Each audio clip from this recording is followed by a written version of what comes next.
दुसऱ्या मजल्या बॅनरचं फिटिंग करून द्यायचं होतं. गणेश शेटला म्हणलं ओके मध्ये फिटिंग झालं पाहिजे. आज दुकानावरती लवकर आलतो. निखिलला एक 6x6ची प्रिंट मारून द्यायची होती. आजच कार्यक्रम होता त्याच्यामुळे थोडंसं अर्जंट होतं. त्याचं लगेच प्रिंटिंग करून घेतलं. आपला रेडियमचा प्लॉटर चालू झालाय. त्याच्यावर सागर भाऊला म्हणलं पहिल्यांदा तुझं काम करून देणार. सागर भाऊने सांगितलेलं मोबाईलवरती त्याचं नाव टाकून दिलं. भरपूर दिवस मशीन बंद होती पण चालू केल्यानंतर एकदम क्वालिटीमध्ये नाव कट झालं.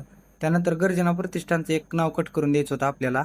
त्यांना सायकलवर लावायसाठी पाहिजे होतं. त्यांचं पण नाव कट करून दिलं. दुपारी आपल्याला एक शॉप बोर्डचं डिझाईन आलं. कस्टमरने सांगितल्याप्रमाणे डिझाईन बनवून घेतली. गावच्या यात्रेचं LED वॉलला लावायसाठी एक पॉम्पलेट बनवून घेतले. मंदिरात फुलांचं डेकोरेशन करायचंय त्यासाठी बॅनरवरती अशा बॉर्डर डिझाईन करून घेतल्या जेणेकरून आपल्याला फुलांचं पेस्टिंग करायला त्याच्यावर सोपं जाईल. 10x4, 3x2 आणि 8.5x5 अशा 4 प्रिंट होत्या. त्या 4 प्रिंटांचं व्यवस्थित मध्ये प्रिंटिंग करून घेतलंय.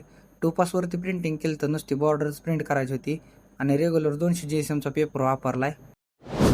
3x12ची जी आपली फ्रेम होती ती आज आपल्याला फिटिंग करून द्यायचं होतं. आले आधी साईडच्या 2 काचा काढून घेतल्या. दुसऱ्या मजल्या आपल्याला ह्या ठिकाणी फिटिंग करायचं होतं. शेटला म्हणलं आधी काचा काढून घेऊ. काचा काढून घेतल्या आणि दुसऱ्या मजल्या व्यवस्थित आपलं फिटिंग करून दिलं त्यांचं. ओके मध्ये फिटिंग झाले का नाही भावानं कमेंट करून नक्की सांगा. त्यानंतर शॉपवरती येऊन 2 प्रिंट होत्या त्या मारून घेतल्या.